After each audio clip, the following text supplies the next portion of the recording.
reino. Quando nós olhamos, eu não vou me prender ao texto que lemos, eu quero me prender ao tema do universo. A palavra influenciar, ela significa induzir alguém a fazer algo. Significa induzir alguém a se comportar de uma certa forma, ou induzir alguém a pensar de uma certa forma. Influenciar significa a pessoa ter o poder de mudar outra pessoa ou algo. Influência é o poder de transformar alguém, é o poder de modificar algo ou alguém. Toda influência tem 3 fatores importantes. Repita assim comigo: o influenciador, o influenciado e a modificação. Vou dar um exemplo básico. Nós aqui nessa noite, a mensagem que eu vou pregar hoje, o pastor Éder, ele é o influenciador. Os ouvintes dessa mensagem, eles vão ser influenciados. E através do influenciador haverá uma grande modificação de pensamento, de comportamento, de atitude, de postura. É um exemplo básico. Só que escute bem, olhe para cá. Existe um grande desafio, porque tudo que está em nossa volta nos influencia.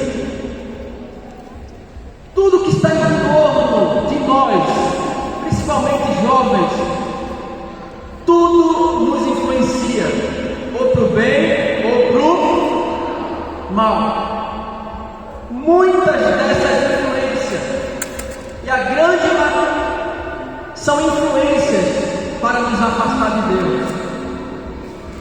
Muitas dessas influências que encontramos na escola, na faculdade, alguns no trabalho, no bairro, às vezes dentro da família, a maioria dessas influências são influências que querem nos afastar de Deus. Esse é o mundo que nós vivemos. E qual é a solução, pastor? O que é que a gente faz? A gente corre para a igreja. Porque lá no trabalho, lá na escola, a gente encontra influências negativas. Lá no bairro, a gente encontra influências negativas. Lá na faculdade nem se fala. Às vezes dentro da família também. E nós cristãos, jovens, qual é a solução que a gente encontra? Vou para o culto, jovem. Vou ligar para o pastor. Vou para o encontro da mocidade. Vou ligar para a missionária. Vou pedir um versículo. É a solução. Que nós, mas aí surge um problema. Qual? Dentro da igreja a gente encontra mais influência. O problema é que quando a gente foge do mundo para fugir das más influências, e a gente chega na igreja, nós encontramos também influências negativas. Eu participava de uma igreja jovem todo sábado, e eu tinha a turma do louvor como conferência, porque um ministrava, outros tocavam, uns profetizavam, outros falavam em línguas, outros tinham autoridade para falar, e eles eram referências para mim. Eu sempre sentava nesse banco e olhava para aquela turma e dizia: um dia eu chego lá. Um dia eu vou ter a unção desse jovem. Mas certo, eu fiquei sabendo que eles iam para um show depois do culto. E quando eu fiquei sabendo, eu disse: eu vou me encaixar nesse movimento. Eu vou. E era show de rock, entre aspas, bem grande, evangélico. E eu digo: eu vou dar um jeito. Cheguei perto deles, eu fui para casa, comprei uma calça folgada, que era o padrão deles. Eu tenho que estar no padrão deles, calça folgadora, uns bolsão folgado, um tênis, uma camisa bacana. Eu digo, eu vou com eles. Estou andando com jovens cheios da unção de Deus. Vou para casa, volto, a gente começa, a gente vai entrar no ônibus. E quando a gente vai entrar no ônibus, a primeira atitude daquelas referências que eu tinha foi pular a catraca do ônibus. Eu fiquei impactado, porque quando eu cheguei na catraca, o cobrador olhou para mim e disse assim: vai pular também?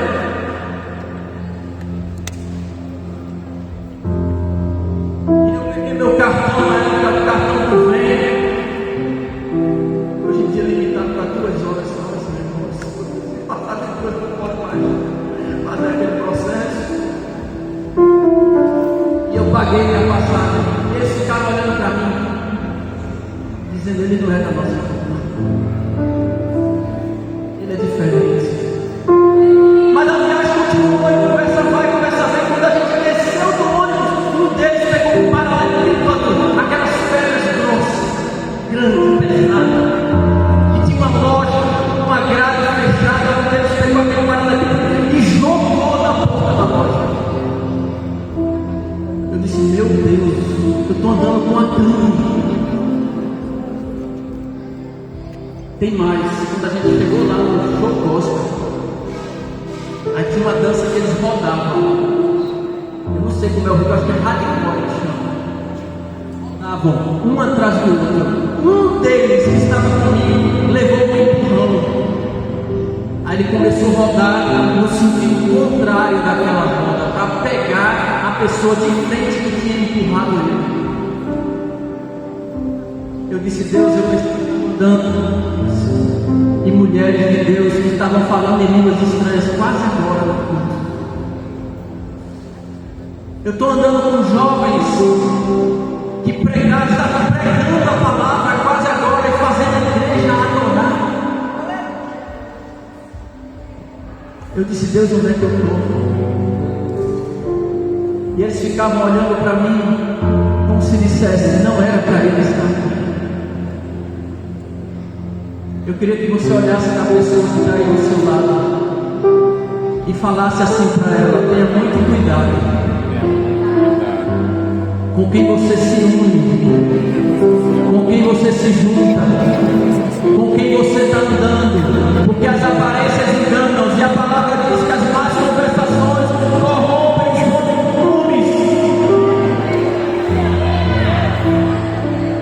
Outra vez eu conheci um crente na igreja, foi sair do altar e bater na boate. A gente está falando de influência. Está eu lá me sentindo um peixe fora d'água, me perguntando: o que é que eu estou fazendo aqui? São influências. São mais influências. E a gente fica se questionando, se perguntando como que Daniel conseguiu vencer as más influências que tinham na Babilônia. Como que José conseguiu vencer as más influências que tinham no Egito. Como que Samuel conseguiu vencer as más influências de um Israel corrompido, a ponto dos filhos do sacerdote ter relações sexuais com mulheres na porta da tenda. Conseguiu vencer. Como que eles conseguiram vencer o pecado no seu tempo? E eu fiquei pensando, meditando, e eu comecei a visualizar a vida de Daniel. Sabe o segredo de um jovem que quer influenciar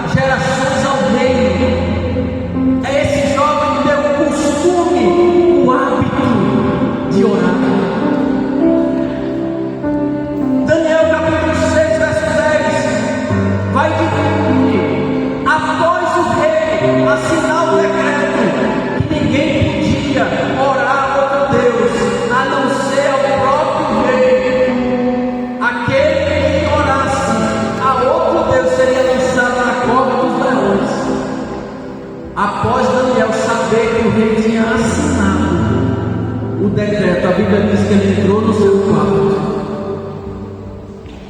e da janela que apontava para Jerusalém, a Bíblia diz que 3 vezes por dia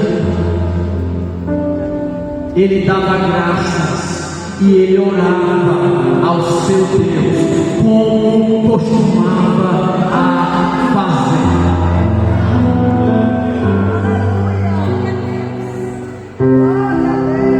Tudo que Satanás mais quer em sua vida, na minha e na sua vida, é roubar o nosso costume. E tem uma coisa que eu quero dizer: prática objetiva, sem muita intenção. Jovem que está namorando e namora, você está fadado ao fracasso.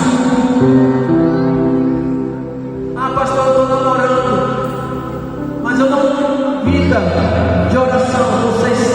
Você é um sério candidato a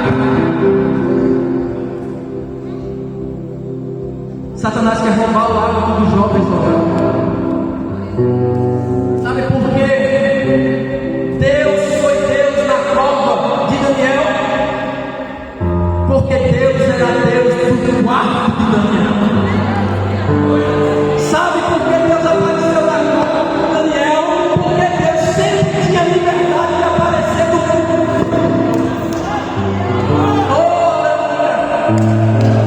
Não adianta eu e você querer ver Deus nas nossas roupas, se Ele não é Deus na intimidade do nosso quarto, se Ele não é Deus no quarto da minha oração, se Ele não é Deus no meu secreto.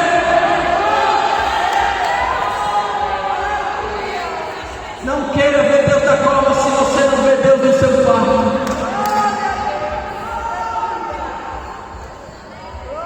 Aleluia! Tudo que Satanás mais quer é roubar o nosso costume de orar, o nosso hábito, a nossa prática de orar, porque Satanás sabe que quando nós temos o hábito de orar, vai acabar os problemas, pastor? Não. Você vai viver sempre comendo camarão e arrotando a coxa? Não. Vai acabar todos os problemas da sua vida? Não. Quando nós temos o hábito de orar, Deus pode até permitir a cova, mas Ele tapa a boca dos leões.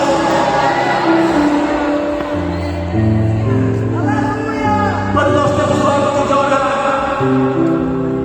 Deus pode até permitir a cova, mas Ele envia o seu anjo para nos proteger. Ele até permite a cova, mas quem quis que a gente fosse para a cova, ser comido pelos leões, diz a Bíblia, vai ser comido pelos mesmos leões. Quando nós temos o hábito de orar, nada rouba o nosso sono, mas quem quis nos mandar para a cova dos leões vai ficar com a consciência tão pesada que Deus vai tirar o sono dessa pessoa.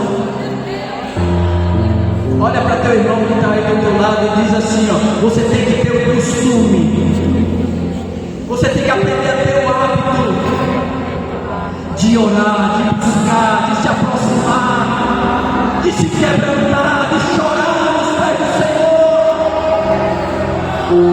Glória! Satanás quer roubar o hábito. A Bíblia fala que Jesus subia no monte Getsemane, levava os discípulos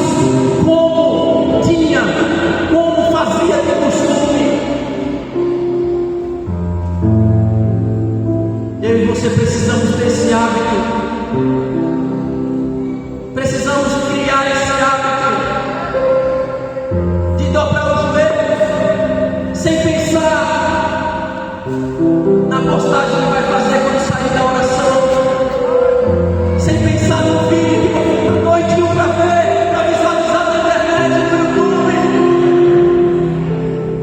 Nós temos que criar esse hábito.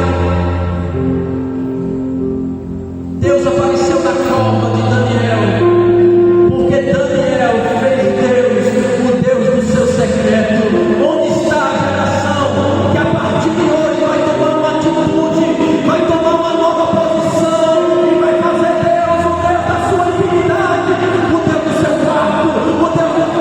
Levanta a mão, só quem vai tomar essa atitude. Oh glória! Mas orar é difícil, sim ou não? Orar é fácil ou difícil? Pastor, sabe por que eu não oro? Porque eu não sei orar. Eu não oro porque eu não sei orar. Pastor, orar é muito difícil. Quem ouviu isso? Quem ouviu? Eu não oro porque eu não sei orar. Tiago capítulo 1, versículo 5. Aquele que tem falta de sabedoria, peça a Deus, que a todos dá liberalmente, não lança em rosto seja dada. Peça, porém, com fé e nada duvidando, porque aquele que duvida é semelhante a onda do mar, impelida e agitada pelo vento. Não pense tal homem que receberá do Senhor, visto o homem de ânimo dobre e com todos os seus caminhos. Aquele que tem falta de sabedoria, peça. Mas pastor, Romanos 8:26, a própria Bíblia fala que nós não sabemos orar como convém. Está escrito, pastor. A própria Bíblia diz que nós não sabemos orar como convém. Caleia uma frase dentro de um texto isolado.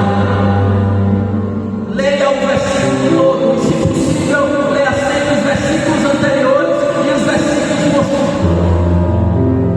O mesmo versículo que diz que nós não sabemos orar como convém, antes diz: o Espírito Santo ajuda a nossas fraquezas, ele ajuda a nossas fraquezas. E depois da frase que diz que nós não sabemos orar, a mesma Bíblia, o mesmo versículo diz: o Espírito intercede por nós com gemidos inexprimíveis. Você podia abrir sua boca e adorar Jesus? Você podia dizer glória a Deus, aleluia? Precisamos entender isso. Jesus subiu, foi no certo lugar orar, e os discípulos começaram a olhar para Jesus orando. E um deles se aproximou de Jesus e disse: Senhor, nos ensina a orar. Quantos discípulos Jesus tinha? Responda para mim, quantos discípulos Jesus tinha? Quantos? 14? 10? Quantos discípulos Jesus tinha? Apenas um pediu ele orar. Apenas um se aproximou de Jesus e disse: me ensina. Sabe por quê? Porque a oração nunca foi prioridade na maioria. Talvez você vai estar lá na faculdade e o único que ora é o talvez você vai estar lá no bairro e dentre os seus vizinhos, a única pessoa que tem o costume de orar é você. Talvez você está lá entre os seus amigos na escola e a única pessoa que tem o costume de dobrar o joelho e clamar a Deus seja você. Porque a oração nunca foi prioridade da maioria. E eu acho interessante porque os discípulos não pedem para Jesus ensinar eles a pregar. Era para eles nos ensina a expulsar demônio. Jesus nos ensina a procurar. Jesus nos ensina a falar em línguas estranhas. Jesus nos ensina a operar maravilhas. Eles pediram para Jesus ensinar a eles a orar, sabe por quê? Porque quem ora profetiza, quem ora cura, quem ora expulsa demônio, quem ora profetiza, fala em línguas estranhas. Filho, você quer orar?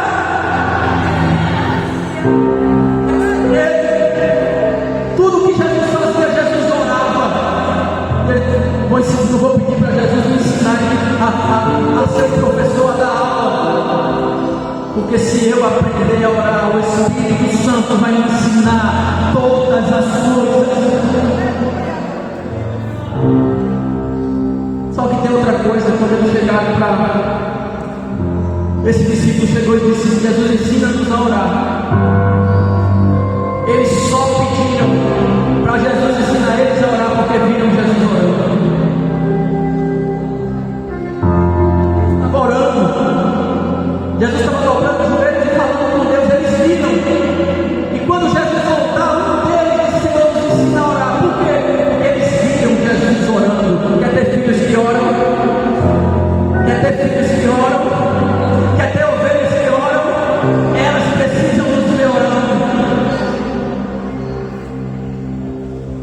Se não for possível ver, mas elas precisam pelo menos saber que nós estamos orando. Pais que estão aqui, os nossos filhos vão ficar muito mais com aquilo que nos vê fazendo do que aquilo que nos vê falando.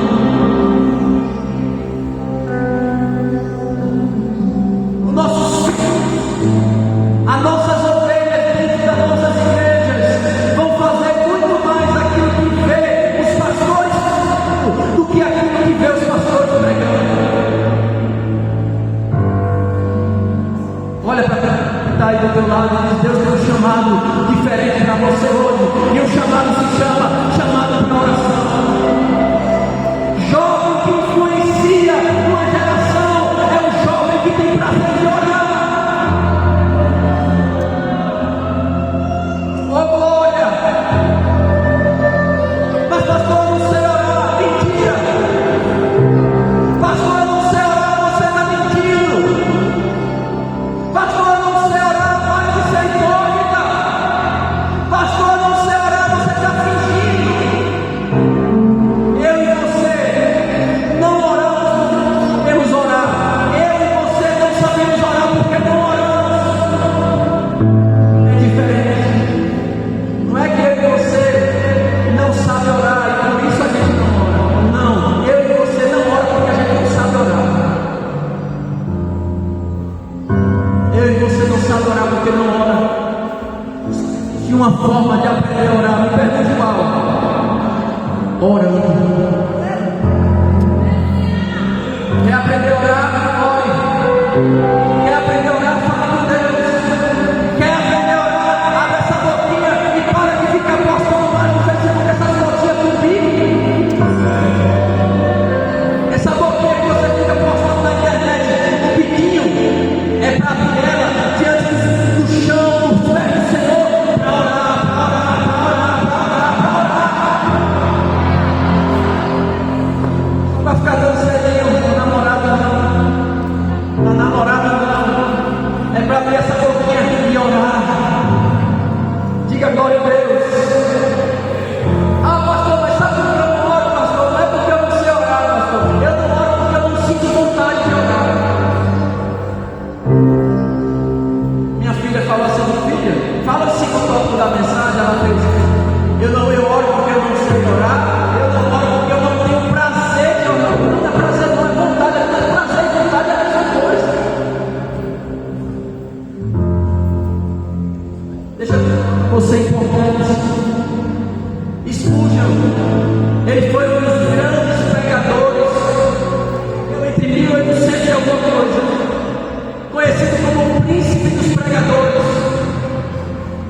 Ele tem uma frase muito interessante que ele diz: quando não temos vontade de orar, é uma honra para que a gente ore mais. Quando Jesus subiu no monte de Getsemane para orar com Tiago, Pedro e João, a vontade daqueles discípulos não era orar. Qual era a vontade deles? Você está aí? Qual era a vontade dos discípulos lá no Getsemane quando Jesus estava orando? Dormir. E Jesus sabia da vontade deles ou não? De dormir. Mas o que foi que Jesus disse a eles? Vocês não podem vir nenhuma hora.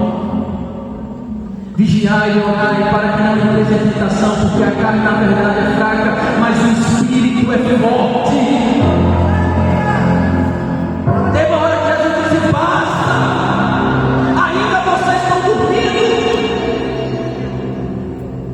3 vezes Jesus repreendeu os discípulos. Sabe por que oração não é questão de ter vontade? Oração é questão de obediência. Eu nunca ouvi Jesus dizendo: portanto, quando vocês sentirem vontade, vocês orarão assim: Pai nosso que está no céu, santificado seja o vosso nome, venha a nós o teu reino. Não, Jesus diz: portanto, orareis, orareis, portanto, orareis, orareis ao Pai. Não é se sentir vontade, não é se sentir emocionado, não é se tiver vontade de chorar, é se arrepiar. Oração é mandamento. Oração não é sentimento, porque evangelho não é sentimento, evangelho é escolha, evangelho é comportamento.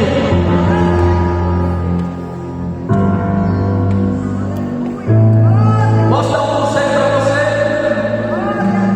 Ore quando sentir vontade de orar.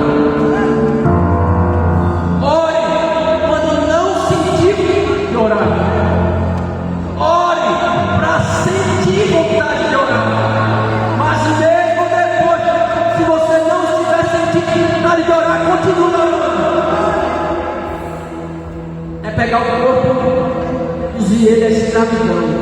Eu não sou dominado pelo meu corpo, sou eu que domino o meu corpo.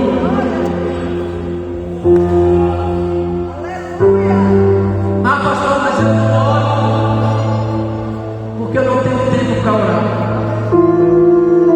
Olha para teu irmão e diz assim: ninguém tem tempo. Quem é que tem tempo aqui? Quem é que tinha tempo para estar aqui hoje? Ninguém. A gente providenciou o tempo.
uma doença. Não estou falando aqui que crise de ansiedade não é doença. Não me comprometa, não é isso que eu estou falando. Eu respeito os diagnósticos dos médicos, mas provem que o único motivo da sua depressão é falta de oração. Tem jovens que o único motivo da sua crise de ansiedade é falta de oração. Muitos jovens que vivem estressadinhos porque falta oração. Olha para teu irmão e diz assim para ele: essa noite é diferente. Ah, pastor, eu oro. Sabe por que eu não oro, pastor? Porque eu já leio muita Bíblia. Ó, eu não oro porque eu leio muita Bíblia.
Eu não compro televisão LG. Aí eu, como vendedor, doido para vender. Eu disse: mas por que a irmã não compra televisão LG? Ela fez porque eu sou uma mulher de oração. E eu fui orar e Jesus me revelou essas duas letras da marca LG. Já fiquei arrepiado pensando em Jesus. Será que eu estou vendendo demônio aqui nessa loja? Será que eu estou vendendo cão e não sei? Aí ela disse: sabe por que eu não compro televisão? Por causa dessas duas letras. Aí pensando em liberdade, G, Golias, alguma coisa da Bíblia, L, sei lá. Fiquei pensando. Aí ela disse: G significa legião. Aí eu disse: irmão, já vendi muita legião aqui. Se a senhora tiver alguma legião na sua casa, me dê que eu aceito. Olha para teu irmão e diz assim: você tem que manter o equilíbrio. Tem que ter oração, mas tem que ter palavra. Tem que ter, mas tem que ter oração. Quando eu leio a palavra, Deus fala comigo. Quando eu oro, eu falo com Deus. Só que tem gente que é só ler. Eu conheço uma pessoa que leu a Bíblia 7 vezes. Pastor Jorge é prova. Já leu a Bíblia 7 vezes. E ele já foi internado 7 vezes na casa de recuperação. Eu conheço, ninguém falou, eu conheço ele. Mas eu não, porque eu leio muito a Bíblia. Certo dia perguntaram a um rapaz, o nome dele é José, e ele conta que perguntaram ao nome de Deus: o que é mais importante, a oração ou a leitura da palavra? E o homem de Deus respondeu com uma pergunta: o que é mais importante? O que é mais importante no pássaro? A asa da direita ou a asa da esquerda? Pergunta teu irmão: o que é mais importante no pássaro? A asa da direita ou a asa da esquerda? Espera a resposta dele. Alguém sabe? Oração. O que é importante? A asa da direita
Daniel tinha o costume de orar.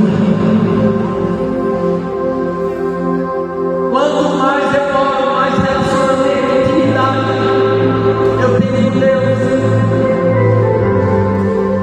Só que tem outra coisa, eu já vou terminar.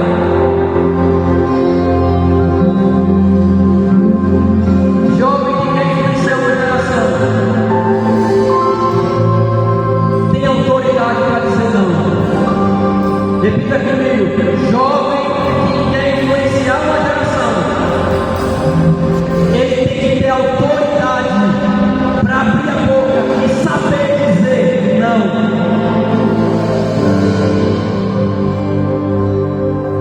José, vem para cá, José. Não. Deita comigo, José. Não. Só uma noite, José. Só um momento. Não. Por que, José, você não quer vir para cá comigo? Eu sou bonita. Uma das mulheres mais bonitas do Egito, José. Vem para cá comigo. Não. Como eu cometeria tal barbaridade diante do meu Deus? Jovem, se é uma geração ao reino, o seu temor a Deus é maior do que o seu desejo. Ó, meu irmão, para tua irmã que está do lado, diz assim: o seu temor, Deus, respeito à santidade de Deus, tem que ser maior do que o seu desejo. Deus está levantando uma geração aqui. O respeito que ela tem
teu irmão, me dá ele lá para ele. Você tem que ter autoridade.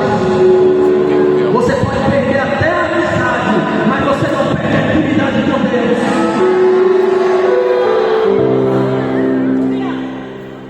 Deus está levantando uma geração que diz não, muitas vezes até no final da tarde.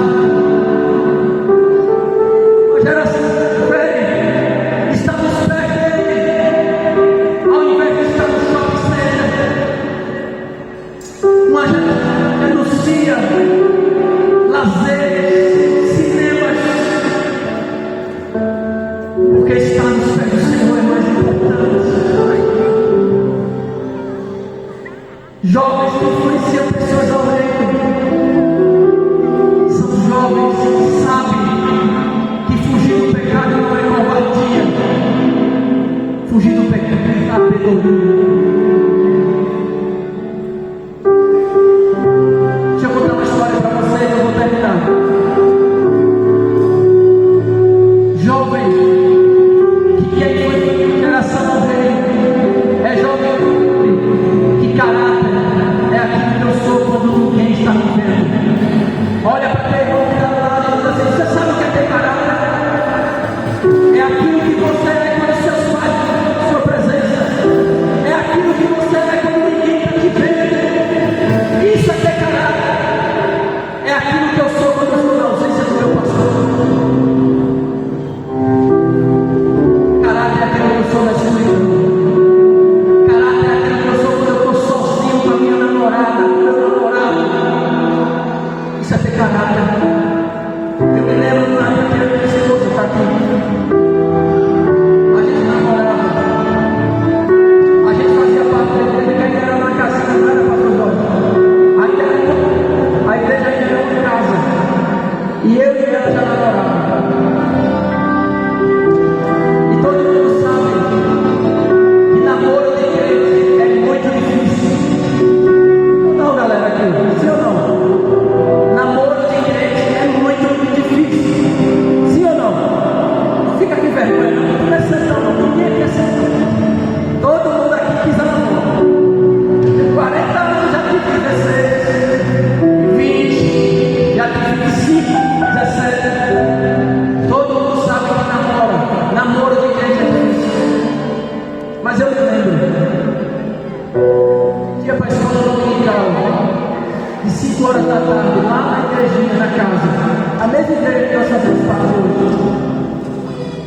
E eu e ela dobrava os joelhos e ia com a salinha. Aquela situação difícil. Jesus, eu quero casar, Jesus. Me liberta desse namoro. Dá libertação do meu lado. Me liberta. Mas está difícil, Senhor. Aí eu me lembro. É difícil para mim e difícil para ela. Mas a gente ia para a escola dominical e tinha uma salinha. A gente chegava primeiro que todo mundo e a gente dobrava os nossos joelhos lá e a gente chorava. Eu me lembro que a gente chorava dizendo: Jesus, a gente não quer pecar contra ti. Jesus, a gente não quer entristecer o teu espírito. Jesus, a gente quer continuar na tua presença. Abre as portas e nos dá condições da gente casar. Manda os meios, porque eu não quero dizer sim ao pecado. Eu não quero me acostumar com o erro, Senhor. E marcamos a data do casamento sem ter dinheiro, sem ter nada. E Deus começou a mandar tudo. Mandou pousada para lua de mel, mandou vestido de noiva, mandou dinheiro para casamento, para recepção. Não paguei pastor para celebrar casamento, não paguei decoração de igreja, não paguei lua de mel, não paguei transporte para ir na lua de mel. Porque eu decidi dizer não, ao pecado do mundo. Aleluia. Nós jovens devemos orar mesmo. Repita assim comigo: as tentações dos jovens são grandes, são muitas. As tentações dos jovens são grandes, são muitas e são fortes.